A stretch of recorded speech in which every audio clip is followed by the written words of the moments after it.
Bienvenue dans ce nouveau tutoriel où nous allons continuer la deuxième partie du tutoriel sur comment déployer un serveur sur Nginx avec AWS.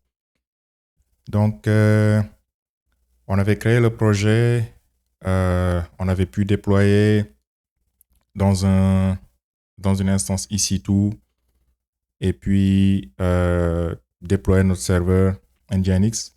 Donc là, ce qu'on va faire, c'est on va essayer d'organiser notre projet d'abord. Et puis, on va aussi aborder un concept important qui est le state file de Terraform. Parce que ce qu'on veut faire à terme, c'est pouvoir rouler notre infrastructure à travers un CI/CD. Donc, pour ça, il nous faut avoir le fichier Terraform, le state. Il faut qu'on puisse le stocker ailleurs qu'en local. Parce qu'actuellement, donc si vous vous souvenez, au niveau du projet là, donc on voit qu'on a un TF state et puis un TF state backup. Alors c'est quoi ce Terraform state file? Alors Terraform, il utilise ce state file pour pouvoir en fait tracker et puis pouvoir appliquer les différents changements qu'on apporte à notre infrastructure. Donc, disons que c'est sa carte mémoire, en quelque sorte. Donc là, si on regarde au niveau du Terraform Test State Backup, donc là, on peut voir que, en fait, c'est ici qu'il versionne et puis qu'il garde en mémoire, en fait, les ressources déjà créées et puis qui va comparer avec les nouvelles ressources qu'on veut créer et il va exécuter les changements. Donc, ce test state file, c'est très important et on ne devrait pas le garder en local.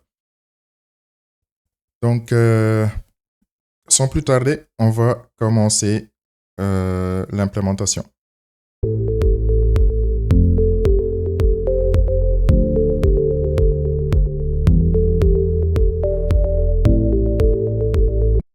Pourquoi avoir le test state file en local peut être problématique? Quand on travaille seul en local, il n'y a pas de souci. On peut stocker ce fichier en local sur notre machine.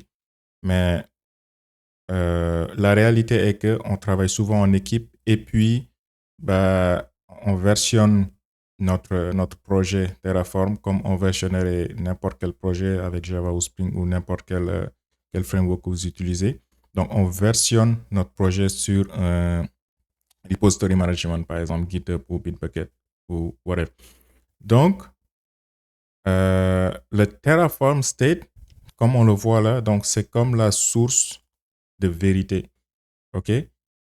Donc, c'est la raison pour laquelle on a besoin de le stocker quelque part parce que Terraform en a besoin pour pouvoir savoir les changements à appliquer.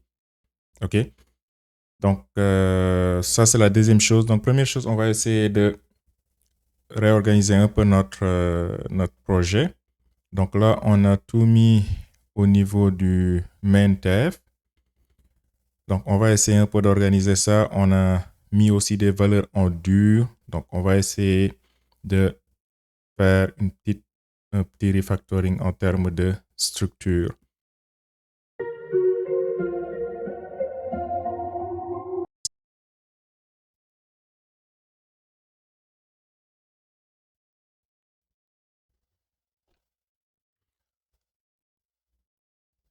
Donc, ce que je vais faire, c'est créer d'abord un fichier ici que je vais nommer variables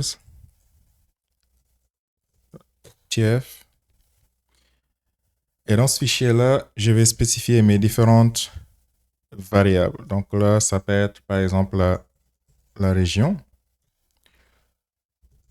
la description, donc je peux mettre AWS region to deploy resources, par exemple. Et puis, le type, donc c'est string. Et là, je peux donner un default value. Si je mets un default value et puis que je lance mon application, il va prendre cette valeur par défaut là. Sinon, si je ne mets pas le default value, ça devient un required value et il faudrait le fournir. Donc là, je vais mettre un default et moi, je lance mes ressources dans CA Central One, par exemple. Et là, on peut mettre aussi ici des validations. Admettons que vous avez ce qu'on appelle un DR, donc Disaster Recovery, par exemple. Donc là, ce que vous pouvez faire, vous pouvez par exemple mettre ici une validation pour dire que voilà mes ressources, par exemple. Je les lance, par exemple, dans CA Central One et puis peut-être, je sais pas moi, US One ou bien n'importe quelle autre région. Donc là, par exemple, je dis que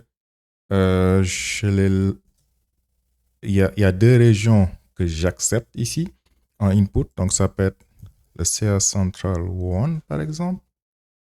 Et puis, on peut prendre une autre région. Ça peut être le EU West One. Et ça, je l'applique à la région. Et je mets un error message pour dire que si tu me donnes une autre valeur autre que une de ces deux-là, je te renvoie un message pour te dire que must be, par exemple, one of CA Central One or EU West One, par exemple. OK. Donc là, vous voyez, on peut faire des validations. OK. On peut faire des validations dans les inputs qu'on reçoit dans notre projet. Je peux aussi mettre, par exemple, variable. Ça peut être, si on retourne ici, hop, je pourrais mettre comme variable, par exemple, le type de l'instance. Ça peut être une variable. Le nom de l'instance aussi. Bon, on y va. Donc là, je peux mettre par exemple instance type. J'accepte l'autocomplétion. Hop, voilà. Donc instance type, type de l'instance ici tout, type string, default t3 micro. C'est bon. Donc encore une fois, vous pouvez mettre ici des validations, par exemple, si vous voulez mettre des contraintes. Donc variable, on va définir aussi, par exemple, le profile. Donc, le profile, description. Là, je mets AWS CLI profile, par exemple, à utiliser. Et le type, string. Et par défaut, alors, par défaut, bon, je vais juste, je peux enlever ça. On va prendre le profil par défaut. On va voir une autre manière. Donc là, on avait spécifié le profil, mais on va définir le profil par défaut qu'il va prendre dans les variables d'environnement, par exemple. Donc là, instance type, je peux aussi, si je veux définir, par exemple, instance name. OK. Donc, description. Est-ce qu'il me propose ou rien du tout? OK. Donc, le nom de l'instance, c'est de.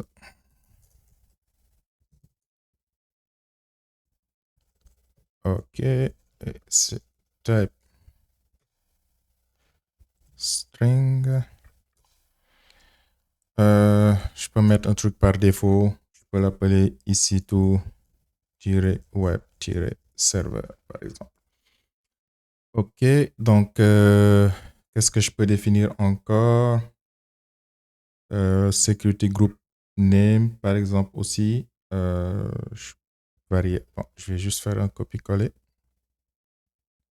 Hop. Et là, sg underscore name.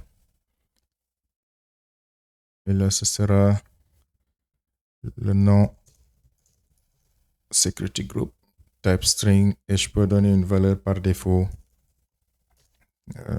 Launch, comme ce qu'on a mis ici. Security group tag name. Donc, je peux prendre directement ça. Copier. Paste. Voilà. Donc, côté variable, je pense que c'est bon. Ouais. Donc, là, c'est bon pour les variables. C'est assez simpliste, mais vous avez compris l'idée, le concept. Donc, vous pouvez ajouter pas mal de validations, pas mal de contraintes, dépendamment de vos besoins. Une fois ceci fait, je peux aussi, par exemple, définir un fichier de output. Donc, output.tf. Donc, le output, ce serait, par exemple, ici, on a défini un seul output qui est le web server URL. Donc, je peux juste copier ou bien couper ça et le mettre ici dans output. Donc, notre web server URL qu'on a fourni ici comme output. Donc, c'est tout ce qu'on a comme output variable. Et puis, on va définir maintenant le fichier tf-vars. Donc, terraform.tf-vars. OK. Et puis là, on va maintenant fournir les valeurs qu'on attend input. Donc, dans ce tf-var, alors, je vais juste l'ouvrir comme ça. Donc, on peut, par exemple, la région, bon, on a défini une valeur par défaut. Donc, si on ne fournit rien, il n'y a pas de problème. Mais par exemple, on pourrait même supprimer ça pour voir. Si on ne le fournit pas, qu'est-ce qu'on a comme erreur? Donc là, l'instance name, on l'a mis, le profile, on va utiliser un profil par défaut. Par exemple, instance type. Instance type aussi, je peux...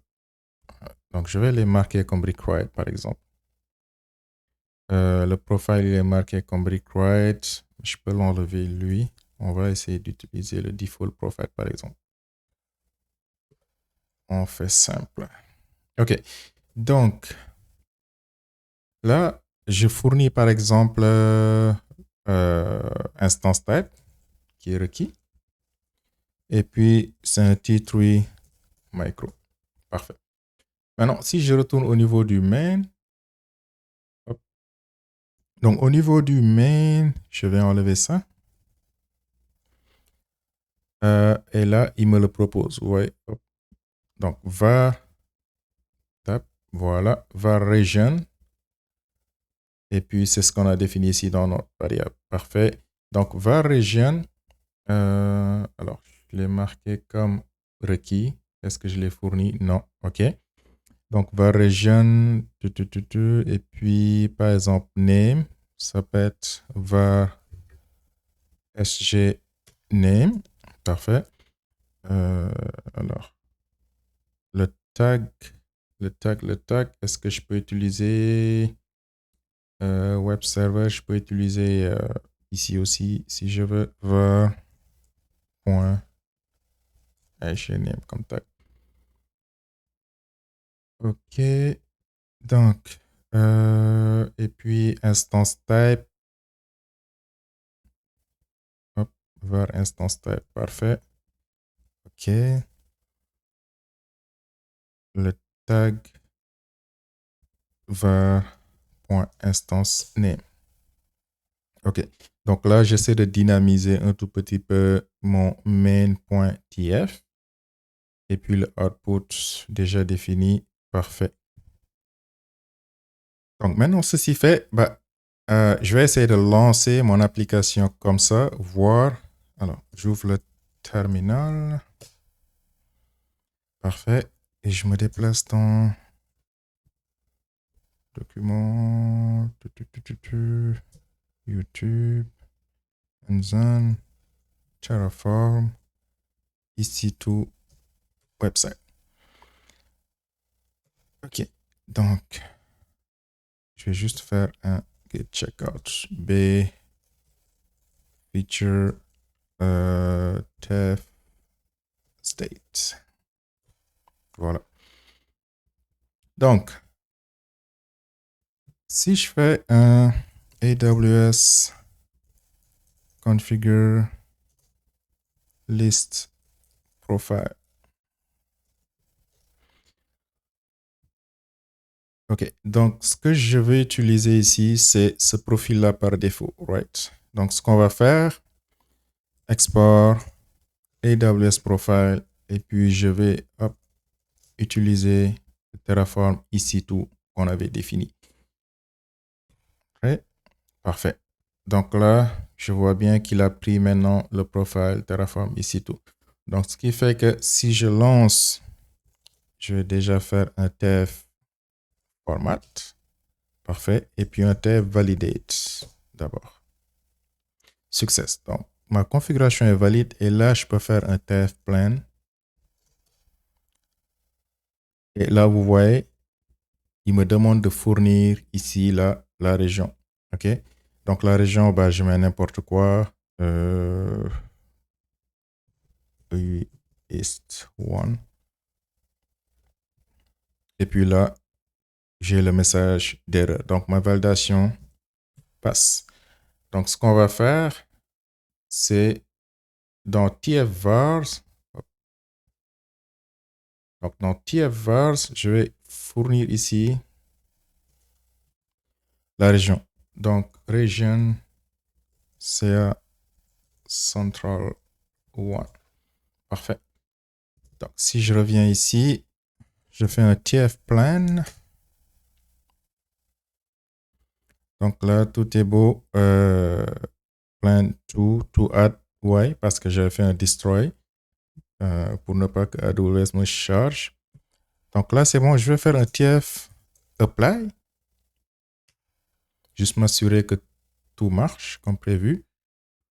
Yes. Donc là, TF apply, il nous fait une révision et puis si tout est bon, on peut mettre yes comme valeur. Mais si vous voulez, après le TF plan, vous pouvez automatiquement, par exemple, faire un TF apply auto approve, par exemple. Et puis là, il ne va pas vous demander d'approuver ou non. Donc, il va l'exécuter automatiquement.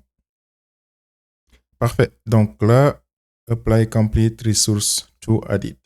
Donc, on peut aller vérifier ça au niveau de AWS. Parfait. Donc, on va au niveau de EC2. Et puis là, je vois que j'ai bien instance running, EC2 Web Server. Et puis, j'ai bien mon security group qui est Web Server EC2 SG comme défini. Donc là, mon refactoring au niveau de folder structure, donc c'est bon. Ce que je vais faire, c'est faire un tf destroy.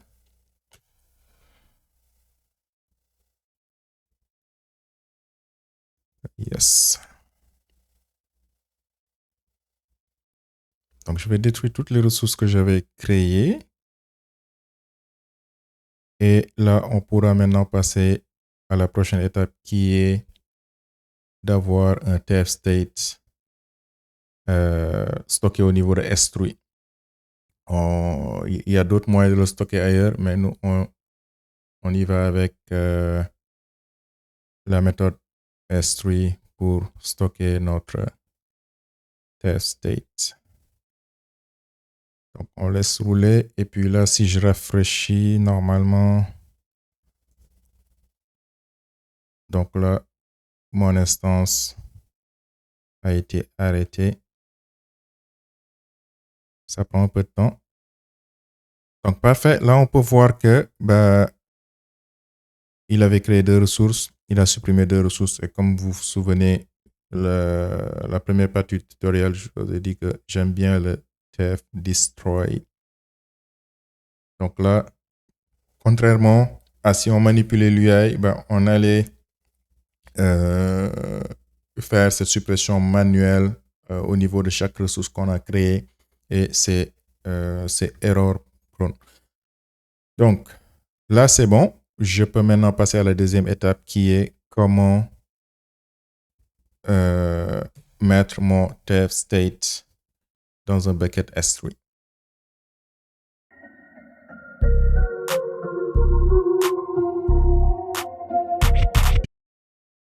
Donc, pour ça, ce que je vais faire, c'est je vais créer ici ce qu'on appelle un module. OK. Et je vais l'appeler, par exemple, Terraform State Management, par exemple. OK. Et dans ce dossier-là, je vais créer un main.tf et puis un variables.tf file. Donc, on y va. Au niveau de main.tf, ce que je vais ici, c'est définir une ressource qui est un bucket S3 qui va stocker notre tf state file. Donc, ressource, toujours préfixé par le nom du provider, S3, et on voit ici un S3 bucket. Je peux l'appeler tf underscore state. Parfait. Donc là, je donne des infos sur mon bucket. Donc, je vais le définir en tant que variable, comme on a vu tout à l'heure. Donc, bucket name, par exemple, on va le définir plus tard. Et puis là, je définis ce qu'on appelle un lifecycle au niveau du bucket. Donc là, par exemple, je veux prevent destroy true. En principe, il ne doit pas être supprimé. Je peux mettre aussi des tags. C'est toujours bon de taguer les ressources. Donc, name, je mets var bucket name, qu'on va définir plus tard. Et puis, description où vous pouvez mettre tout ce que vous voulez comme tag. Ça peut être Terraform State Storage, par exemple. OK. Donc là, je vais aussi, il me le propose, activer le versionning, OK, de mes objets. Donc là, je mets juste un tab pour accepter. Et je peux réutiliser ici. En soi, ce n'est pas une ressource, le même nom. OK. Donc, test state ID versionning, donc enable versionning. Parfait. Et puis, ce que je peux faire aussi, c'est, il me le propose, le server-side encryption. Donc, on y va. Donc, bucket S3 test state ID. Et on applique ici le server-side encryption AS256 par défaut. Parfait. Et je vais aussi, par contre, Dynamo, on va y revenir. Donc là, je vais aussi bloquer le public access à mon bucket. Donc, pour ce qu'on appelle les access control list. Donc, AWS S3 bucket public access block. Exact. Donc, bucket, OK. Bloc public ACL, OK. Tout est bon pour cette partie-là. Donc, là, je vais aller définir les variables. J'ouvre ça. Hop. Donc, bucket variable, bucket name. OK. Et ici, on peut mettre, par exemple, des On peut mettre ici des validations comme on a vu tantôt. Donc, on peut description par exemple, name of the S3 bucket, et puis le type c'est string, et on va mettre ici une validation. Donc, condition, et ce sera un regex. Donc là, on met une validation. Donc ça, c'est simple validation. Donc, il faut savoir que Node Bucket, c'est un peu comme les nodes domaines, si vous voulez. Donc, c'est globalement unique. Et puis, il y a certaines contraintes au niveau du nommage. Mais on peut enforce cette validation nous-mêmes aussi. Donc, ce sera tout pour cette variable. OK, parfait. Hop, je ferme. Et puis, tout est bon. Donc, j'ai défini ici mon bucket name, le versionning, l'encryption et l'accès à mon bucket. Donc, je peux aller maintenant utiliser mon module TF State Management au niveau du main TF file. Donc, dans mon main TF file, je vais faire comme ça, main. OK. Donc, là, je peux module référencer, je l'appelle nom du module TF State. Et là, je vais référencer le module défini en local. Ça pouvait aussi définir remotely. Donc là, il faudrait juste spécifier l'URL du remote module. Donc là, je l'ai défini en local. Donc, je l'ai mis dans module test state management. Parfait. Et le module défini de input required, qui est le bucket name. Souvenez-vous, c'est unique de manière globale. Donc, ce qu'on va faire, on va le préfixer par le nom du projet, par exemple, qui est ici tout-website, par exemple, j'essaie de trouver un truc unique, TF, par exemple, OK, TF state, bucket, par exemple. OK. Donc, là, c'est bon. Mon module définit juste comme input le bucket name. Donc, je l'ai fourni. Maintenant, next step, on revient au niveau du Terraform TF et on va définir notre backend. Ou bien on peut le faire aussi plus tard. Donc, on va essayer de lancer maintenant. Donc, on revient au niveau du terminal. Et on fait un TF, par exemple, apply, juste pour voir. Module not installé. OK, parfait. Donc, ce qu'on va faire, on va rentrer dans le module TF State Management. On fait un TF init. Donc, si je retourne au niveau du module, OK. Donc, pas besoin de rentrer. Donc, ce que je peux faire, je peux lancer ici directement un TF init. OK, parfait. Et là, je mets un TF plan d'abord. Ou bien j'aime bien faire format et puis TF validate pour être sûr que j'ai rien manqué. Parfait. Et puis là, je peux faire un TF plan. Et puis là, vous voyez, maintenant, il va ajouter 6 resources. Parfait. Donc, TF apply auto approve. Et là, on laisse rouler. Là, ça finit de rouler et on a une erreur. Donc, qu'est-ce que ça nous dit? Creating S3 bucket, S3 bucket HTTP response, on a un 403. Donc, c'est un access denied. Donc, allow S3 create bucket action. OK. Donc ça, c'est des erreurs que vous allez rencontrer très souvent. Donc on a ici un access denied. Pourquoi? Parce que le Terraform EC2 user, qui est le service account user qu'on a créé, n'est pas autorisé à faire cette action-là.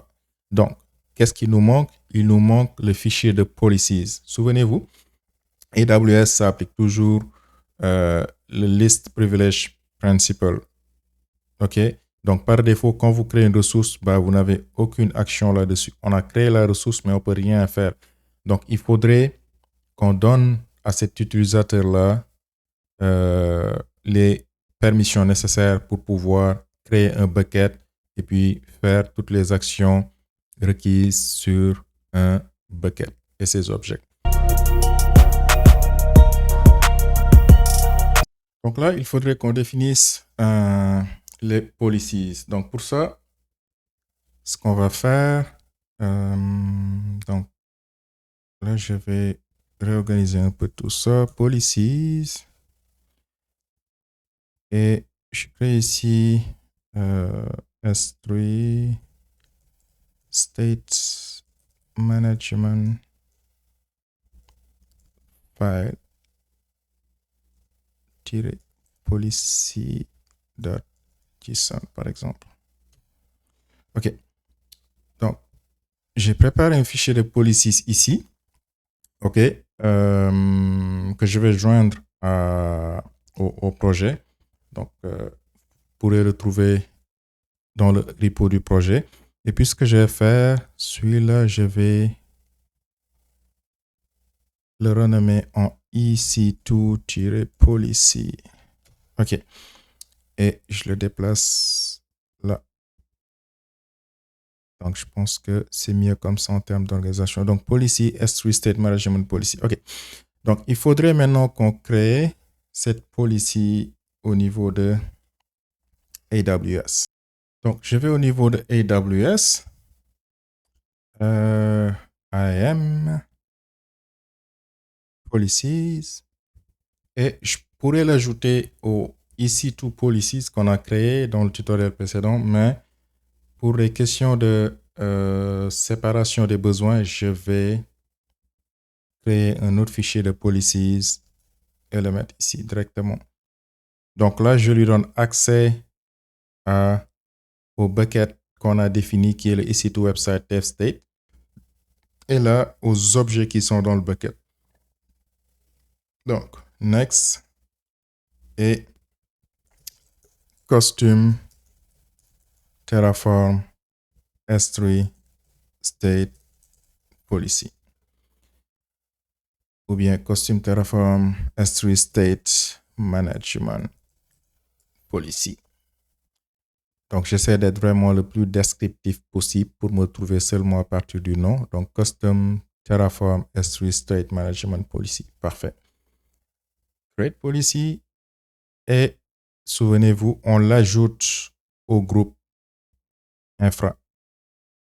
Donc, permission, add permission, attache policy, hop, et j'attache cette policy-là.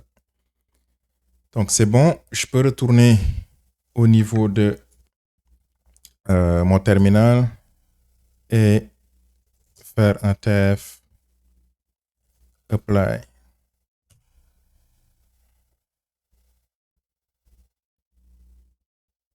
Donc là, on attend. Donc là, on peut voir que il a créé donc les ressources, donc le bucket et puis l'instance dans le web server et les security group. Parfait. Donc, on va copier ça. On peut toujours aller vérifier au niveau de AWS, ici tout. Et puis là, on a bien instance running. Donc, ce que je vais faire est parfait. Ça, c'est bon. Donc, on peut aller vérifier est-ce que S3 et puis là, vous voyez, on a bien ici tout website TF state bucket. Donc, notre bucket a été créé. Donc, on peut aller, par exemple, voir au niveau des properties, par exemple. Donc, au niveau des properties, on peut voir qu'ici, bucket versioning enabled. Donc, c'est bon, c'est activé. On peut aussi, qu'est-ce qu'on peut voir d'autre? L'encryption, par exemple. Donc, encryption type. Donc, c'est bien le server-side encryption. S3 managed key. Donc, ça, c'est bon. Donc, qu'est-ce qu'on peut object lock? OK, donc ça, on ne l'a pas encore activé, le locking. Mais parfait, donc le bucket a été créé. Donc, ce qu'on peut faire maintenant, versioning, on a vu que ça a été activé. Maintenant, ce qu'on peut faire, c'est utiliser maintenant ce remove state file au lieu de notre local state file. OK? Parce que juste là, vous voyez, on utilise le Terraform state. Donc, il faut maintenant activer ce backend state file. Donc, pour l'activer, on peut aller au niveau de notre Terraform TF. Et puis là, on ajoute ici notre backend S3. On y va. Il nous le propose, mais on y va. Backend S3. Et là, on spécifie le bucket name, OK, qu'on a défini dans State Management TF var. Juste aller chercher le nom du bucket. Est-ce qu'on l'a défini? Dans TF var, non, on l'a mis en dur ici. Donc, bucket name. Copy. Donc là, je lui donne le bucket name et la clé. Donc là, je peux faire par exemple dev, ça dépend. Par exemple, vous pouvez vous dire, OK, je vais avoir un global bucket, OK, partagé à travers différents environnements, par exemple dev, staging, prod, ça dépend. Donc là, je peux mettre ça par exemple dans dev, test state, et puis peut-être pour un autre environnement, par exemple, vous aurez par exemple ici un staging ou bien prod test state. Ça dépend. Donc, region, c'est ou bien même ici, var.region, parfait. Et même le nom du bucket, je pouvais le mettre en variable, mais bon. Et puis encrypt true. Bon, là, j'active le backend S3, OK, pour qu'il utilise maintenant mon backend S3.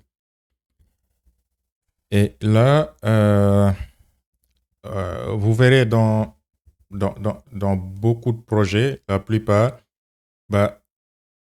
ils vont utiliser par exemple un DynamoDB pour le locking parce qu'il y a deux, pour le test state, il y a deux aspects. Donc, il y a la partie source de vérité. On ne veut plus que ça soit en local, mais que ça soit dans un repo distant. OK? Mais l'autre partie, c'est le locking. Donc, il faut aussi qu'on active le locking. Sinon, qu'est-ce qui risque de se passer? C'est que si un développeur lance une commande, OK, et on a notre remove state, et puis qu'un autre développeur en même temps lance une autre commande Terraform, là, il risque d'y avoir une collision. OK? Donc, on aimerait éviter ça. Donc, c'est pour ça qu'on active le locking pour éviter deux opérations concurrentes au niveau de notre projet Terraform. Donc, il y a deux manières de faire. Il y avait une manière. Et puis, la deuxième, c'est assez nouvelle. Donc, on peut utiliser DynamoDB. OK? Donc, ça implique une autre ressource, DynamoDB. Donc, c'est une autre ressource, un autre service AWS. Quand on dit une autre ressource, ça veut dire aussi d'autres dépenses. Donc, ça, c'était la première méthode et que vous allez peut-être trouver dans la majorité des projets. Mais cette façon de faire sera deprecated bientôt parce que maintenant, on peut gérer le locking avec juste le S3. OK? Donc, ça veut dire moins de coûts. OK? Plus besoin d'aller vers DynamoDB. Et donc ça s'active juste à travers ce qu'on appelle le use log file et ici, true. Donc, use log file true, bah, là, il va activer maintenant le locking. Donc, parfait. Ceci fait. Donc, on va au niveau de notre terminal et on fait un TF, juste apply. Et puis là, backend initialization required. OK? Donc, si on lit le message, il nous dit soit on fait un please run un tf init. Donc, il faut qu'on réinitialise notre backend. Donc, on peut faire soit un tf init avec reconfigure ou migrate state. OK? Donc, je vais migrer le state. Donc, on y va. tf init migrate state. Et variable not allowed. OK. Variable may not be used here. OK. Donc, là, region CA Central One. Parfait. Donc, hop, je fais juste un tf validate parce que je l'ai manqué. OK. Donc là, migrate state, c'est parti. Do you want to pre-existing state was found while migrating? OK. Donc ça, c'est notre local state. OK. Yes. Et boum, est-ce qu'on peut aller vérifier ça? General purpose. Je rentre dans mon bucket. Et puis là, vous voyez, je rafraîchis dev et j'ai mon dev state qui est là. Et puis là, mon versioning, bah, il marche parfaitement. OK. Donc, ce fichier-là, bah, on devrait pas le supprimer, c'est sûr. Donc, là, ça marche. Et puis, si vous avez d'autres environnements, bien sûr, vous pouvez faire staging, prod, etc., etc. Donc, c'est ça. Peut-être le improvement qu'on peut apporter ici, c'est gérer le S3 Lifecycle Object. Donc, pour, par exemple, au bout de, je sais pas, 30, 60, 90 jours, bah, supprimer les vieux state files qui ne sont plus utilisés. Donc, ça peut aider à gagner en termes de coût. Et n'oubliez pas de toujours faire un tf destroy quand vous avez fini.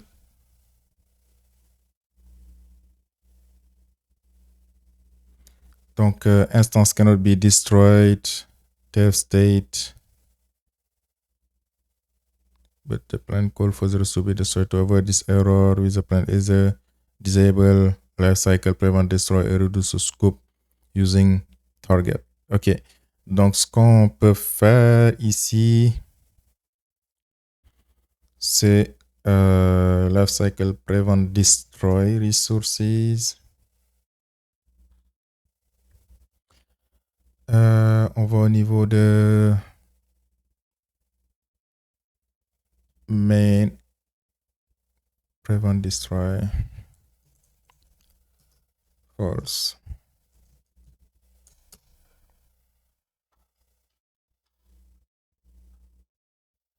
OK, yes. Donc là, destroyed, OK. Donc, on a quand même une erreur delete bucket parce que access denied is not authorized to perform delete bucket. C'est pas une chose qu'on va forcément faire, delete le bucket, OK. Donc, si je reviens là, parfait. Donc, est-ce que si je retourne dans mon EC2, donc là, il a supprimé ici et puis le security group. Donc, supprimer le bucket, c'est pas forcément quelque chose qu'on veut faire, mais rien ne vous empêche de le faire. Ça coûte pas cher aussi, les buckets S3, dépendamment de comment vous l'utilisez, mais quand même, ça coûte pas cher. Mais vous pouvez toujours aller le supprimer. Il faut juste s'assurer que c'est empty. Donc là, par exemple, le bucket, si on y va, bah, il y a des données, on ne peut pas le supprimer. Donc, ce que vous pouvez faire, c'est le vider d'abord, empty bucket. Donc, vous faites un permanently delete empty. Et puis là, on peut maintenant delete notre bucket. Je vais juste copier, hop, coller. Et là, vous pouvez delete votre bucket. OK. Donc, c'est tout pour ce tutoriel. N'hésitez pas si vous avez des commentaires, des suggestions, des critiques, des remarques ou même des insultes. Donc, prochaine étape, ce sera comment rouler ce projet sur un pipeline.